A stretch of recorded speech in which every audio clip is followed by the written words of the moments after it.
kasih Bapa yang baik. Kami mengucap syukur, kami punya Tuhan seperti-Mu Tuhan. Tidak ada Allah yang seperti-Mu dalam hidup kami.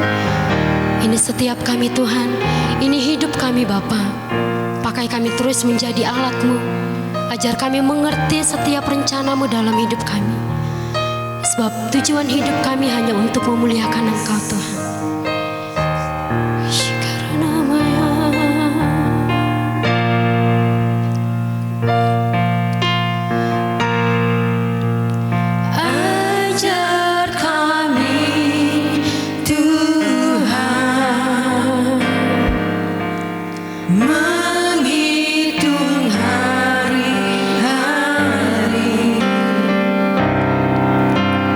Agar kami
bersyukur kepadamu untuk pagi yang luar biasa ini. Kami sungguh bersuka cita, kami punya kesempatan memuji-muji Tuhan yang dahsyat. Bapa, saat ini kami minta berkati kami dengan firman-Mu, jamah hati kami oleh Roh Kudus-Mu, sehingga setiap firman yang kami dengar berakar, bertumbuh dan berbuah dalam kehidupan kami. Ubahkan kami menjadi pribadi yang seperti Kau mau. Inilah umat-Mu Bapa, siap untuk diberkati. Di dalam nama Yesus sama-sama kita katakan amin. Silakan duduk Bapak Ibu. Shalom. Haleluya.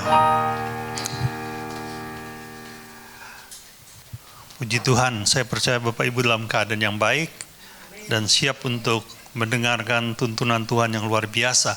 Hari ini kita akan melihat kehidupan dari seorang raja Israel yang bernama Yoas bin Yoahas, atau Yoas anak dari Yoahas. Mungkin saudara pernah membaca kisah ini.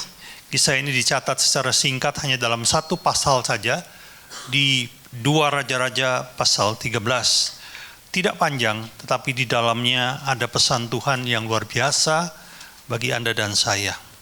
Saudara, Yoahas ini adalah raja dari garis keturunan atau raja yang memerintah atas kerajaan Israel, di mana pada waktu itu kerajaan Israel sudah terbelah menjadi dua, yang satu bernama kerajaan Yehuda dan satunya bernama kerajaan Israel.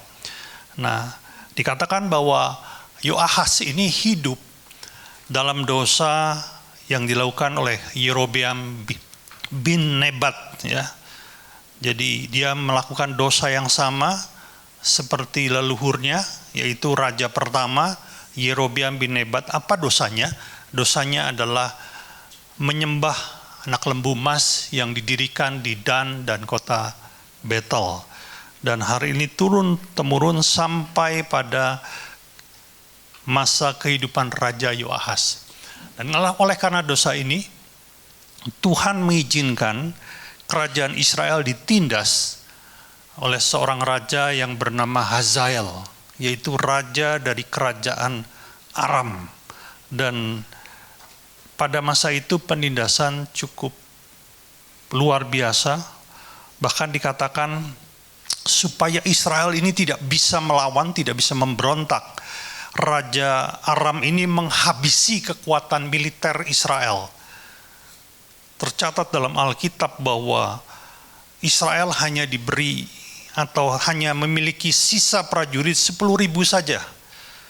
Pasukan berkuda hanya punya 50 tentara saja. Saudara, umumnya atau kalau kita lihat leluhur dari raja-raja Israel, itu pasukan berkudanya itu ada ribuan.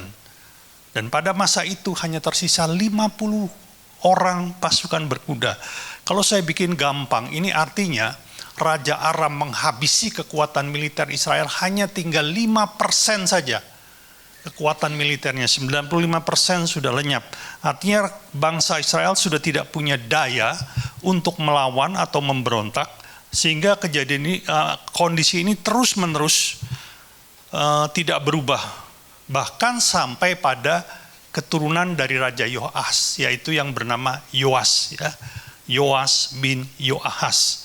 Sehingga ketika satu masa Raja Yoas atau anak dari Raja Yoahas ini tidak tahan lagi, ya, tidak merasa udah nggak kuat lah gitu, ditekan sama bangsa Aram ini, lalu dia menghampiri seorang nabi yang cukup dihormati pada masa itu, yaitu Nabi Elisa. Nabi Elisa berkenan untuk ditemui oleh Raja Yoas, dan ketika mereka bincang-bincang, Nabi Elisa ini digerakkan Tuhan untuk memberi 2 perintah profetik, ya. Jadi Raja Yoas diminta melakukan 2 perintah profetik. Saya ceritakan aja ya supaya saudara nggak terlalu buka-buka begitu ya. Yang perintah yang pertama, Yoas diminta untuk membuka jendela yang menghadap ke lokasi di mana bangsa Aram itu tinggal. Jadi dia harus buka jendela, lalu dia ambil 1 anak panah, dan dia melepaskan anak panah itu ke arah di mana bangsa Aram itu tinggal. Itu adalah perintah yang pertama. Lalu perintah yang kedua, nah kita lihat aja yang kedua ya. 2 Raja-Raja 13 ayat yang ke-18.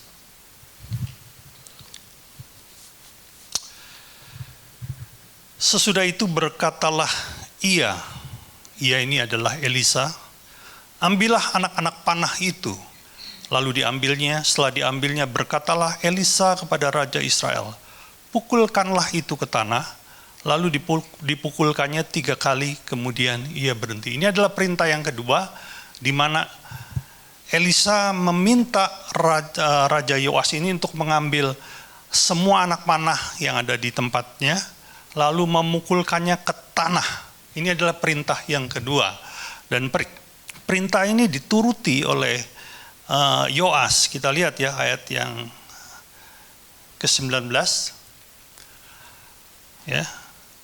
Jadi Yoas memukulkan 3 kali anak panah itu. Tapi perhatikan ya, ini poin pentingnya di sini. Tetapi gusarlah. Kata gusar ini dalam bahasa aslinya disebut jengkel atau marah. Abdi Allah yang dimaksud ini adalah Elisa. Itu kepadanya serta berkata, seharusnya engkau memukul 5 atau 6 kali. Dengan berbuat demikian engkau memukul Aram sampai habis lenyap. Tetapi sekarang hanya 3 kali saja engkau akan memukul Aram. Dan ini pula yang terjadi setelah perjumpaannya dengan Elisa. Raja Yoas berperang melawan bangsa Aram. Kita lihat ke ayat 25. Yoas bin Yoahas merebut kembali dari tangan Ben-Hadad bin Hazael kota-kota dalam peperangan yang pernah direbut Ben-Hadad dari tangan Yoahas, ayah Yoas. Perhatikan, 3 kali Yoas mengalahkan dia dan mendapat kembali kota-kota Israel. Tepat seperti yang dikatakan Elisa bahwa Yoas hanya akan mengalahkan Aram sebanyak 3 kali. Nah, kita masuk ke pertanyaan penting, saudara. Pertanyaannya, apakah kehendak Tuhan buat Yoas atau buat Israel hanya mengalahkan Aram 3 kali? Oh tidak, saudara. Itu bukan kehendak Tuhan. Tuhan mau Yoas mengalami kemenangan yang maksimal. Bahkan dikatakan sampai Aram habis lenyap. Sampai Aram tidak punya lagi kapasitas untuk mengganggu Israel di masa depan. Itu kehendak Allah. Tapi karena respon yang salah, Israel hanya menang 3 kali. Nah saudara, mari kita masuk ke dalam kebenaran yang pertama. Ini pesan Tuhan yang pertama melalui kisah singkat ini. Jadi kita akan mengupas kisah ini secara ekspositori ya. Yang pertama, tangkap ini baik-baik saudara. Kalau Anda bawa catatan, Anda boleh catat, simpan dalam hatimu atau bagaimanapun, ingat-ingatlah. Pertama adalah Tuhan menghendaki Anda dan saya mengalami kemenangan yang maksimal. Itu kehendak Allah. Sadar atau tidak disadari, hidup kita ini sesungguhnya adalah peperangan. Ada banyak musuh dalam kehidupan ini yang mencoba untuk menghancurkan kita. Baik musuh dalam kebutuhan jasmani, misalnya masalah sakit penyakit, masalah pekerjaan, masalah keuangan, masalah suami istri, masalah anak, atau juga musuh-musuh secara internal atau emosional, hawa nafsu, iri hati, ketakutan, atau musuh-musuh lain, pornografi dan segala macam. Dan kehendak Tuhan bagi Anda dan saya adalah kita menang atas semua musuh itu. Bukan hanya sebagian loh saudara. Itu bukan kehendak Allah. Ya, tangkap baik-baik. Kalau kita mengerti akan hal ini, maka kebenaran ini akan menyadarkan kita kalau sampai pada satu saat kita berada di posisi yang salah. Saya mau sampaikan begini, ketika engkau mengalami kekalahan terus-menerus di bidang tertentu, maka kesadaran ini akan membuat kita atau menggerakkan kita untuk melakukan sesuatu Karena kita sadar, posisi saya bukan di sini. Posisi saya bukan kalah terhadap musuh tertentu dalam kehidupan saya. Bukan seperti ini yang Tuhan mau, saudaraku. Dan itu akan mendorong Anda dan saya untuk melakukan satu upaya sehingga kita bisa menang atas musuh tersebut. Saudara mengerti sampai di sini? Amin. 20 tahun yang silam ya, 20 tahun lebih ya. Ketika saya belum menjadi seorang hamba Tuhan full time seperti hari ini. Di mana saya masih berkecimpung di dunia usaha, saya masih sebagai seorang profesional di Jakarta. Ada hal yang terus-menerus mengikat kehidupan saya. Ya, mungkin karena ini terjadi karena kebiasaan lama saya. Saya dulu kan mantan penjudi ya. Jadi ini yang mengakibatkan saya punya satu keterikatan yang buruk di mana saya ini hidup dengan hutang, saudaraku. Jadi dari bulan ke bulan, dari waktu ke waktu, hutang itu seperti menjadi teman dekat saya. Memang saya punya pemasukan, memang saya punya usaha, memang saya punya penghasilan, tapi ujung-ujungnya habisnya di sana. Nanti bulan depan utang lagi, ujung-ujungnya habis di sana. Dan waktu itu saya nggak menyadari bahwa itu adalah sesuatu yang bukan Tuhan kehendaki. Sampai satu kali satu firman datang kepada saya, ya.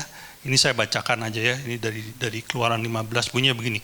Apabila Tuhan Allahmu memberkati engkau, maka inilah yang terjadi. Engkau akan memberi pinjaman kepada banyak bangsa, tetapi engkau sendiri tidak akan meminta pinjaman. Waktu saya sadar akan kebenaran ini, saudara, saya ini, berarti saya ini ada di posisi yang tidak dikehendaki Allah. Saya ada di satu posisi, maaf ini, yang dikehendaki oleh iblis.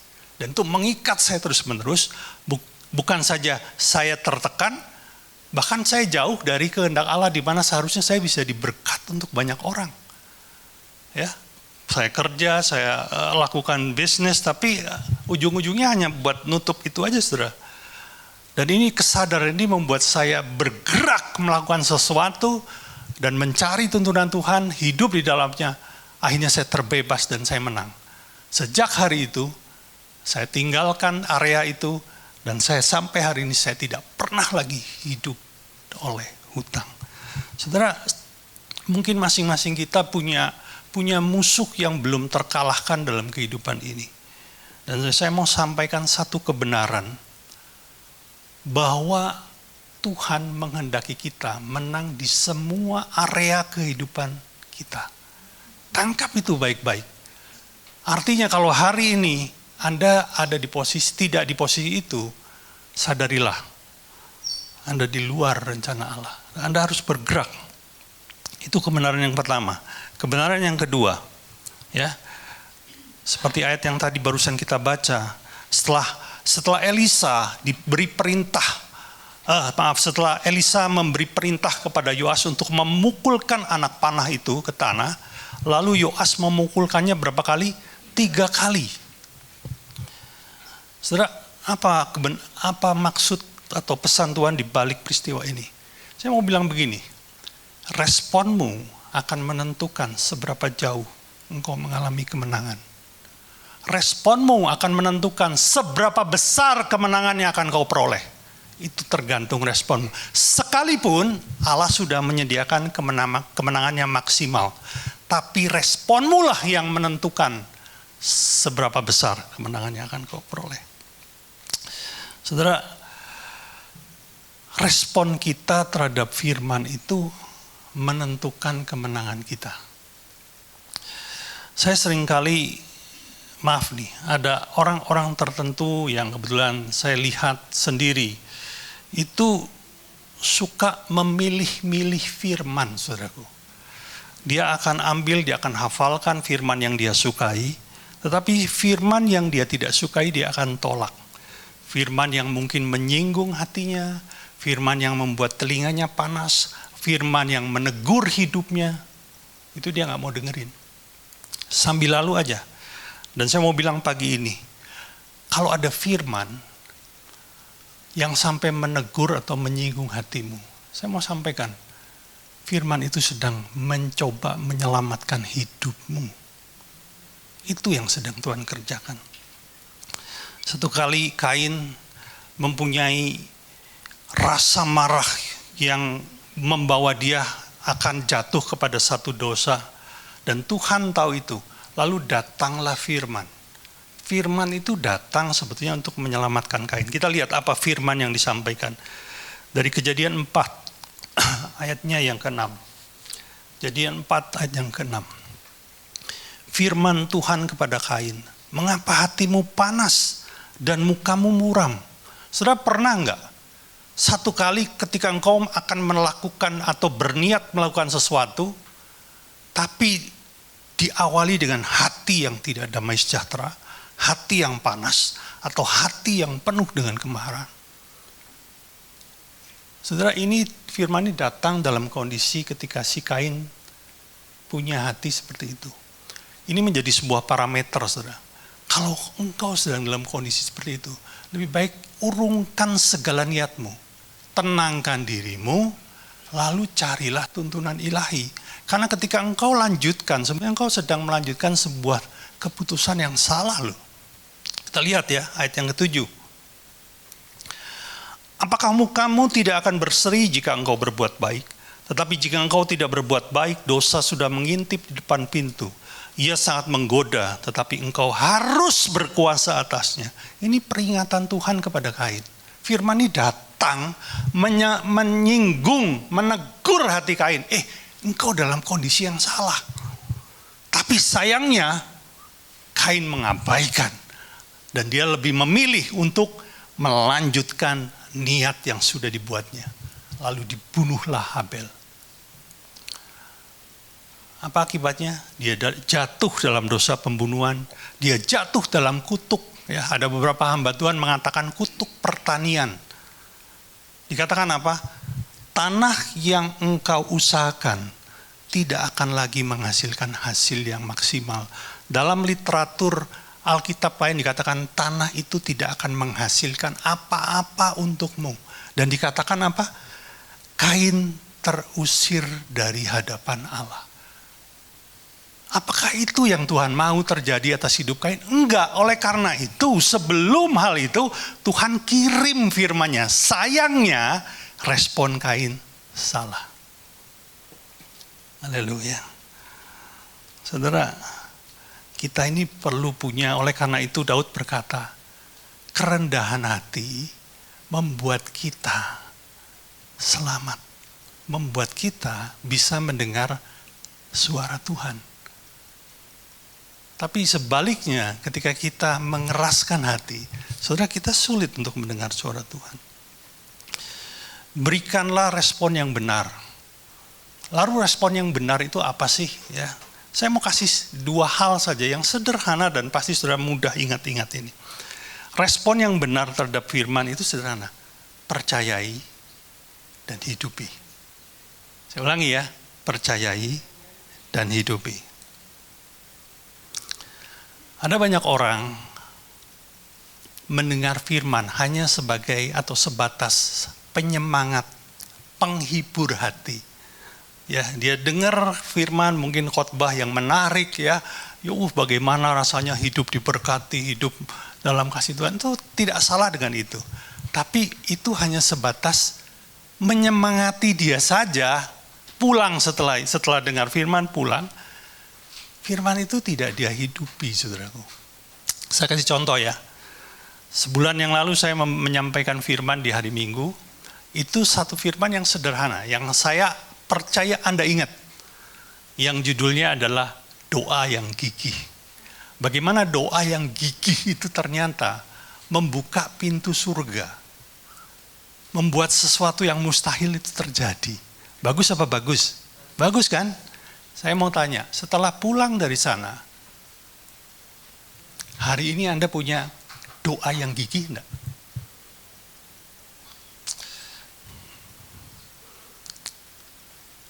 Tuh, diam semua kan? Diam ini maksudnya apa, saudara? Ya, haleluya. Kalau Anda jadi, doa itu ternyata harus gigih, harus terus-menerus, harus tidak patah oleh rintangan. Wah, saya mau gigih Pak, saya mau gigih. Saya mau datang, bahkan doa malam saya datang, doa pagi saya datang, doa mesbah, doa keluarga. Saya mau hidupi benar-benar. Apakah setelah dengar khotbah saya Anda lakukan itu? Di sini semua melakukan itu. Puji Tuhan, luar biasa ya. Tapi mari kita melihat. Haleluya. Jangan jadikan firman hanya sebagai penghibur, hanya sebagai penyemangat, tapi percayai, dan perlu langkah kedua yang lebih penting apa? Hidupi. Hidupi firman itu. Saya pernah sampaikan ini, tapi saya rindu untuk menyampaikan ini karena di dalamnya ada pesan serupa ya. Saya pernah sampaikan seorang hamba Tuhan yang sekarang masih hidup dan dunia mengakui Allah berkarya secara dahsyat melalui pelayanan hamba ini. Seorang wanita sederhana yang bernama Heidi Baker. Sudah tahu nggak? Satu waktu ketika dia masih muda, masih tinggal di Amerika, ketika masih hidup nyaman, saudaraku, sudah melayani tapi tidak keluar negeri. Dia masih tinggal di Amerika. Ada satu firman datang kepada dia. Sederhana. Firman itu berkata, aku akan pakai engkau. Dan melalui dirimu, orang buta akan melihat. Orang tuli akan mendengar. Dan mereka akan mengenal Yesus melalui hidupmu. Sederhana. Firman seperti itu. Saya percaya dari saudara ini ada berulang kali mendengar atau mendapat firman. Ya, ketika engkau membaca Alkitab, engkau mendapat firman itu. Tapi apa responmu? Percaya dan menghidupinya atau sebatas ya udah, pokok hari ini udah selesai baca firman. Berbeda dengan Heidi, saudara. Ketika dia mendapat firman itu dalam hidupnya, esok harinya yang dia buat apa? Dia mulai cari orang buta. Dan ketika dia ketemu orang buta, dia tumpangan tangan, dia doakan, melihatlah engkau. Dan si buta itu tetap buta, saudaraku. Besok dia cari lagi orang buta. Dan saudara tahu, dia lakukan itu terus-menerus sampai 1 tahun. Tidak ada satu orang buta yang melihat. Tidak ada orang tuli yang mendengar. Selama 365 hari, tidak ada perubahan. Tapi dia tetap percaya dan menghidupi. Dan sudah tahu apa yang terjadi di tahun kedua. Mujizat mulai terjadi. Hari ini, 7 dari 10 orang buta yang disentuh oleh tangannya, melek seketika. 10 dari 10 orang tuli yang disentuh oleh tangannya, mendengar seketika. Respon yang benar membawa dia kepada kemenangan. Amin, saudaraku. Yang ketiga, ya. Hari ini singkat tapi jelas. Kita lihat 2 Raja-Raja 13 ayat 11. Ia di sini Yoas ya. Ia melakukan apa yang jahat di mata Tuhan. Ia tidak menjauh dari segala dosa yang disuruh Yerobeam bin Nebat dilakukan orang Israel, tetapi perhatikan, terus ada kata terus. Artinya dia tidak meninggalkan itu atau tidak bertobat, tapi terus menghidupi dosa itu. Sayangnya ini dilakukan sampai dia mati. Akibatnya apa? Anak dia yang bernama Yerobeam bin Yoas melakukan dosa yang sama. Saudara, Yoas ini datang kepada Allah yang benar.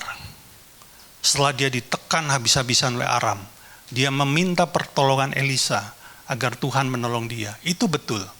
Tapi sayangnya, dia menyisakan dosa. Coba ulangi kata-kata saya ya. 1, 2, 3. Dia menyisakan dosa. Saudara, saya mau bilang pagi ini, pesan yang ketiga, jangan sisakan dosa. Tuhan, saya mau tinggalkan dosa A, dosa B, dosa C. Yang D ini jangan dulu Tuhan. Masih saya eman-eman. Yang terakhir ini saya masih mau pegang dulu. Ya, saya mau berhenti merokok Tuhan. Saya mau berhenti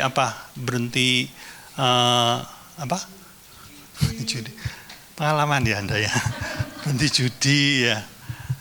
Berhenti ini. Tapi Tuhan, ngampunin si itu saya belum mau Tuhan. Orangnya keterlaluan. Itu nanti-nanti aja Tuhan. Saudara, itu namanya menyisakan dosa, saudara. Dan ini yang dibuat Yoas. Dan tahukah saudara, orang yang menyisakan dosa membuat dia gagal mengalami kemenangan yang menyeluruh atau maksimal. Jangan sisakan saudaraku. Apa sih enaknya dosa itu?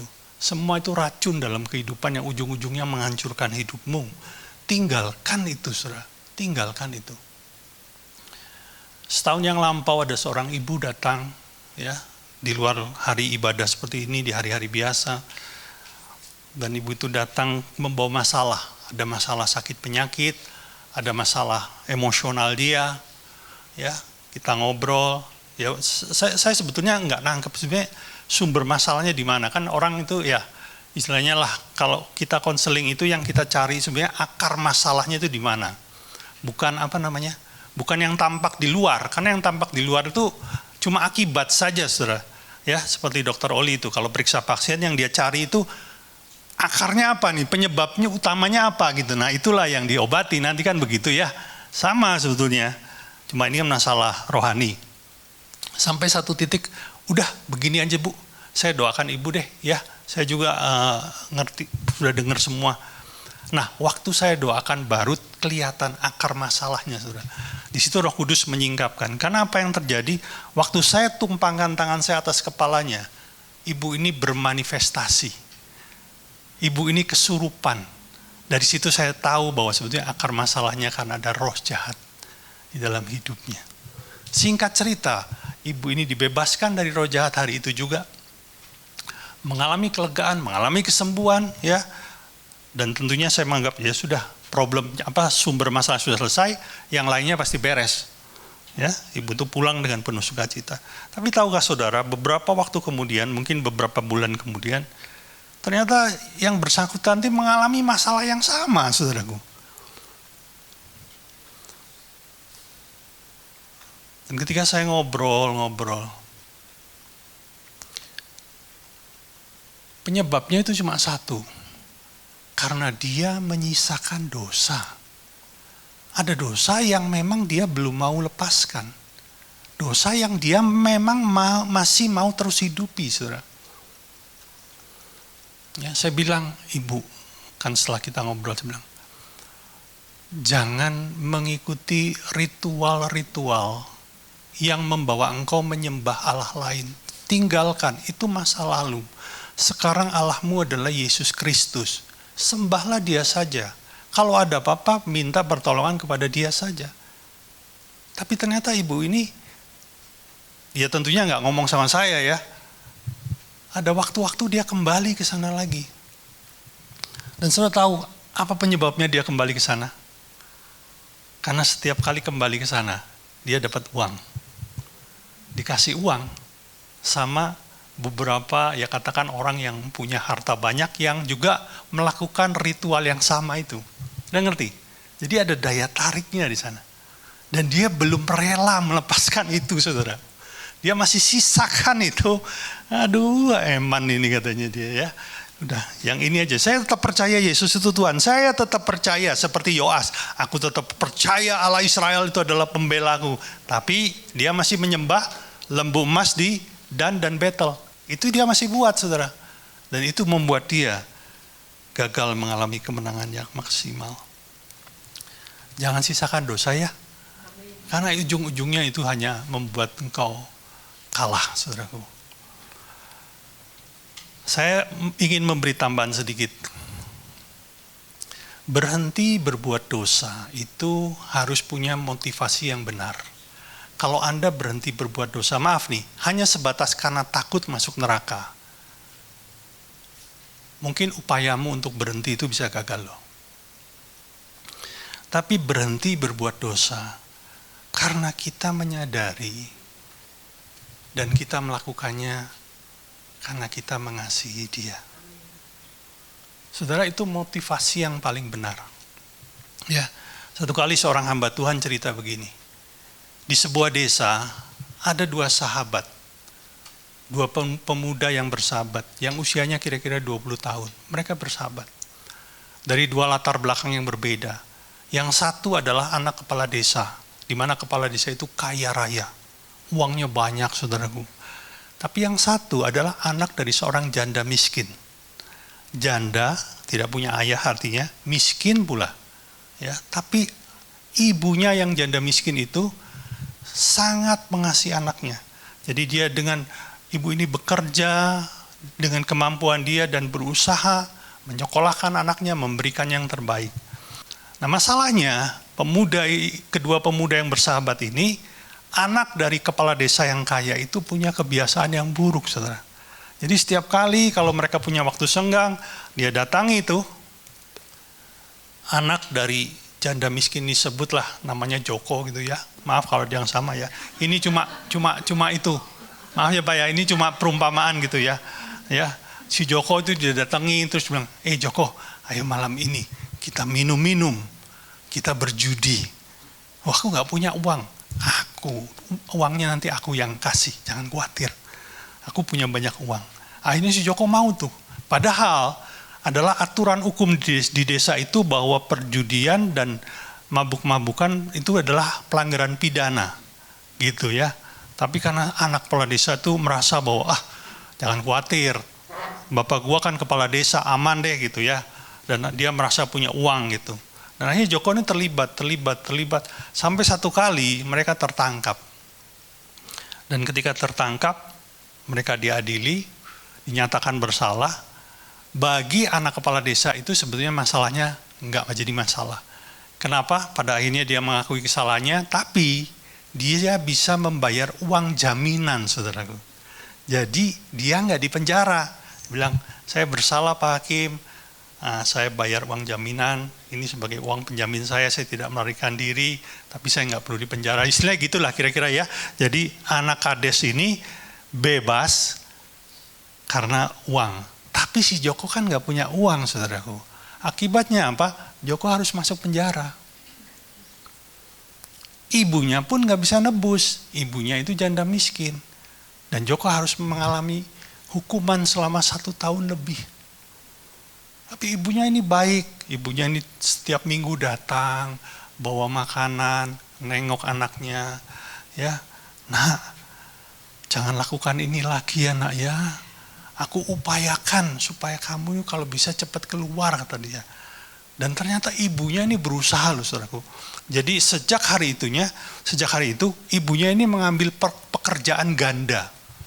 Pagi kerja, malam dia juga kerja, ya, untuk ngumpulin duit. Bahkan dia kerja kasar, saudaraku. Ngangkut-ngangkut batu bata, dilakonin sama dia supaya dia bisa ngumpulin duit, lalu bisa menjamin anaknya untuk bebas lebih awal. Ya. Dan itu betul-betul dilakukan. Dia bilang, Nak, jangan khawatir. Aku akan berusaha supaya kau segera keluar dari penjara ini. Tapi ada satu hal yang berubah ketika dia melihat bahwa setiap kali ibunya datang, dia melihat ibunya tuh semakin kurang sehat. Dia lihat kakinya menjadi bengkak. Tangannya banyak luka. Terus ditanya, Bu, kenapa kok tanganmu banyak luka? Kenapa kakimu bengkak? Jangan hiraukan, Nak. Yang penting uang sudah mulai terkumpul dan saya sebentar lagi engkau akan bebas gitu. Dan akhirnya dia mengerti bahwa ibunya itu bekerja double hanya untuk ngumpulin uang, saudaraku. Dan sampailah satu hari uang itu genap jumlahnya, ditebuslah anaknya. Anaknya dijemput hari itu juga anaknya bisa pulang, saudaraku. Tapi ketika anaknya pulang berjalan sama ibunya, dia menggandeng ibunya, bagaimana ibunya berjalan tertatih-tatih kesakitan. Karena kakinya yang bengkak, karena tubuhnya yang kelelahan. Dan waktu sampai di rumah, dia bilang gini, Bu, aku berjanji, aku tidak akan lakukan lagi. Cukup, aku gak mau lihat ibu menderita, dia bilang begitu. Dan sudah tahu seminggu kemudian dia ketemu dengan sahabatnya yang kaya, saudaraku. Dia ketemu, dan waktu dia ketemu, sahabatnya bilang, Kamu sudah bebas ya. Ayo kita senang-senang lagi. Senang-senang lagi. Hari ini aku punya uang banyak. Ayo aku traktir kamu minum. Ayo kita lakukan nanti malam. Tapi apa jawab anak itu? Anak itu menjawab dengan kuat dan tegas. Tidak. Bukan karena aku takut di penjara. Aku tidak mau melihat ibuku menderita lagi. Cukup bagiku. Cukup. Saudara, waktu kita memutuskan berhenti berbuat dosa, bukan karena kita takut masuk neraka. Enggak. Karena kita sadar, kita ini bisa bebas dari hukuman karena ada satu pribadi yang rela gantikan kita loh. Waktu engkau sadar akan hal itu, engkau sedang berhenti berbuat dosa bukan karena aturan agama, tapi karena engkau mencintai pribadi itu. Ya Tuhan, cukup bagiku. Engkau sudah berkorban. Saatnya aku mempersembahkan hidupku bagimu. Kalau kita punya mindset, konsep seperti itu, Anda bisa berhenti berbuat dosa sampai tuntas. Anda bisa tidak menyisakan dosa lagi dalam hidupmu. Saudara tangkap ini baik-baik ya. Ada 3 kebenaran yang kita bisa tangkap dari kehidupan Yoas ini. Yang pertama, Tuhan menghendaki kita menang di semua area kehidupan. Yang kedua, responmu menentukan seberapa besar kemenanganmu. Yang ketiga, jangan sisakan dosa. Sederhana sekali. Dan ketika engkau melakukan hal itu, saya jamin, semua musuh yang ada dalam kehidupanmu akan dikalahkan. Baik. Mohon kunci D.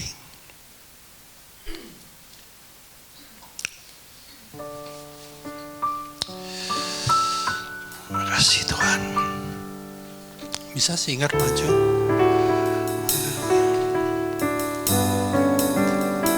Sebab tiada yang sepertimu, sebab tiada yang sepertimu.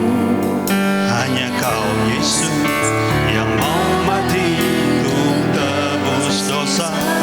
Sebab tiada yang sepertimu, sebab tiada yang sepertimu. Hanya Kau Yesus, tiada yang sepertimu. Yesus Tuhan. Yesus Tuhan, Kaulah keselamatanku. Hanya kepadamu ku percaya. Yesus Tuhan, Kaulah keselamatanku.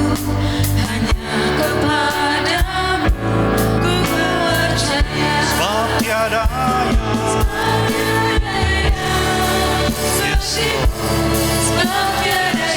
Yes Lord. Hanya Kau Yesus yang mau mati untuk hidupku. Sepertimu, sebab tiada yang Sepertimu, hanya Kau Yesus, tiada, yang sepertimu. sebab tiada yang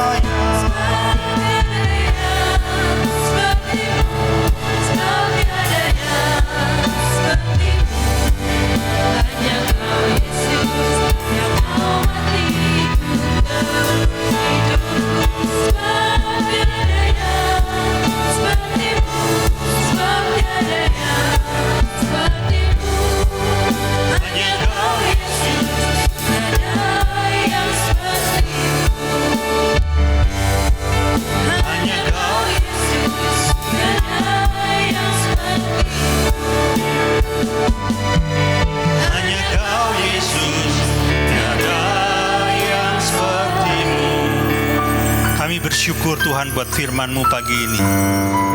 Sungguh Kau Allah yang sangat mengasihi kami. Engkau rindu untuk setiap kami mengalami kemenangan di semua area kehidupan kami.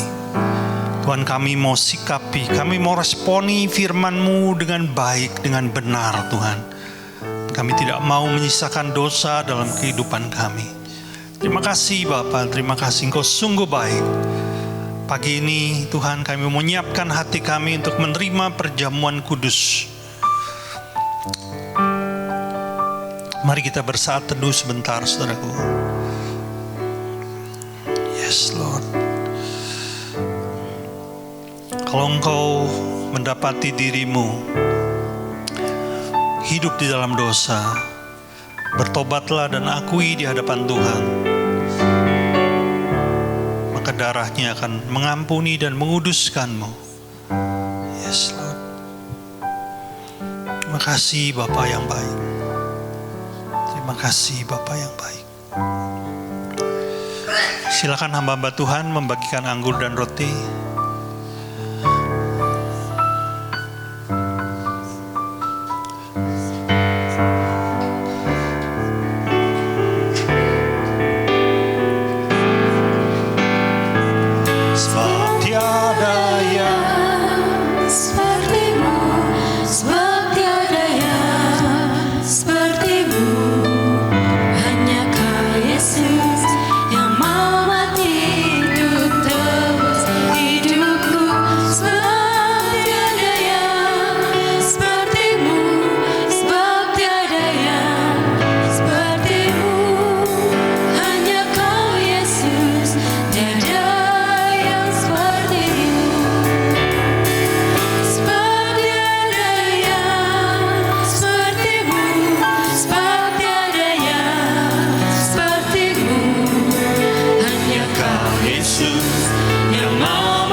Bangkit berdiri. Haleluya. Mari kita angkat roti di atas kepala kita. Sebab apa yang telah kuteruskan kepadamu telah aku terima dari Tuhan, yaitu bahwa Tuhan Yesus pada malam waktu ia diserahkan mengambil roti dan sudah itu ia mengucap syukur atasnya. Ia memecah-mecahnya dan berkata, inilah tubuhku yang diserahkan bagi kamu. Perbuatlah ini menjadi peringatan akan aku. Jemaat yang dikasihi Tuhan, bukankah roti yang kita pecah-pecahkan ini adalah persekutuan kita dengan tubuh Kristus? Dalam nama Yesus.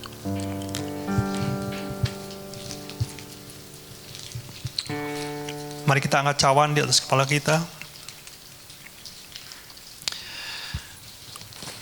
Terima kasih Bapa.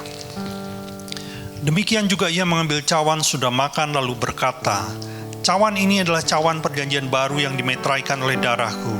Perbuatlah ini setiap kali engkau meminumnya menjadi peringatan akan aku. Bukankah cawan pengucapan syukur yang atasnya kita ucapkan syukur adalah persekutuan kita dengan darah Kristus? Mari kita minum dalam namanya.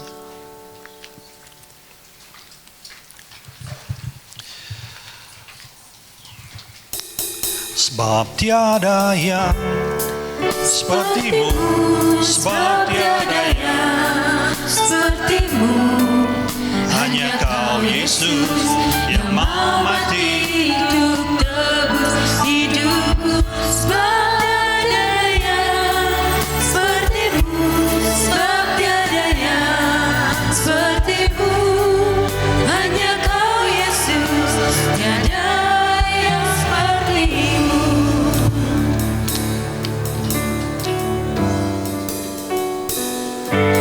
Silakan Bapak Ibu untuk duduk kembali. Saya akan membacakan pengumuman Bagi saudara yang ingin memberikan persembahan, bisa mengambil amplop yang ada di depan saudara dan memasukkannya ke kotak persembahan di pintu keluar setelah ibadah ini selesai. Ibadah online dapat diakses nanti sekitar pukul 1 siang dan linknya akan diinformasikan melalui grup WA gereja.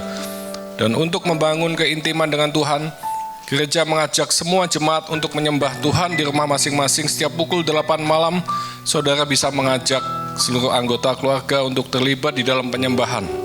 Dan doa malam diadakan hari Rabu pukul 7 malam, mohon hadir 15 menit sebelumnya. Komsel dewasa muda juga diadakan setiap hari Sabtu pukul 15.30. Mari kita tutup ibadah pagi ini dengan doa. Kami undang Bapak Ibu untuk bangkit berdiri. Bapa di dalam surga, terima kasih Tuhan buat setiap waktu, kesempatan yang masih Engkau berikan bagi setiap kami. Kami boleh berhimpun dalam keadaan yang baik, bersuka cita, memuji, menyembah-Mu di tempat ini. Kami bersyukur buat firman-Mu pagi ini yang telah disampaikan oleh hamba-Mu. Biarlah melalui kebenaran-Mu pagi ini Tuhan, kami boleh percaya dan kami boleh setia untuk menghidupinya sampai kesudahan waktunya. Beri kemampuan untuk itu bagi setiap kami Tuhan. Kami minta kasih karunia-Mu. Kami minta Roh Kudus menolong setiap kami. Makasih Tuhan, kami berdoa buat Gembala Pak Hari, pakai hidupnya di dalam pengembalaannya, di dalam pelayanannya. Hati hamba, hati Bapa senantiasa melekat di dalam hidupnya, memimpin seluruh umat-Mu di tempat ini menjadi pribadi yang dimau Tuhan, berkarakter Kristus. Terima kasih Tuhan. Berkati istri serta anak-anaknya. Berkati seluruh umat-Mu GBH, hamba-hamba-Mu melayan di tempat ini. Mari Tuhan, Kau berkarya atas hidup kami melalui Roh Kudus-Mu. Kau yang menuntun, menolong setiap kami, memimpin hidup setiap kami. Hidup di jalan-jalan yang Tuhan mau, jadi saksi terang berkat untuk kemuliaan nama Tuhan Yesus. Makasih Tuhan, kami berdoa buat bangsa Indonesia. Kami minta Tuhan belas kasih-Mu tercurah atas negeri ini. Hujani Indonesia dengan pertobatan serta keselamatan yang daripada-Mu Tuhan. Berkati seluruh pemimpin bangsa ini Tuhan. Kami minta hikmat kebijaksanaan yang daripada-Mu Tuhan, agar seluruh keputusan yang dibuat boleh mensejahterakan seluruh rakyat Indonesia. Kami berdoa juga untuk persembahan kami Tuhan. Berkati persembahan kami Tuhan. Kami mau memberi dengan hati yang tulus untuk memelebar kerajaan-Mu di muka bumi untuk kemuliaan-Mu. Makasih Tuhan, sebentar lagi kami boleh pulang. Kami akan menerima berkat daripada-Mu. Mari kita angkat tangan kita. Diberkatilah Engkau berlimpah-limpah dengan segala yang terbaik dari Allah Bapa, kasih-Nya yang sempurna di dalam Yesus Kristus, serta pertolongan, penghiburan, dan kekuatan dari Roh Kudus memampukan engkau untuk hidup dalam segenap kehendak Allah. Kita yang sudah menerima semuanya itu sama-sama kita katakan amin. Mohon perhatian sebentar Bapak Ibu. Hari ini Ibu Neni ulang tahun, jadi beliau menyediakan makanan di depan. Tolong jangan buru-buru, silakan dinikmati. Tuhan memberkati.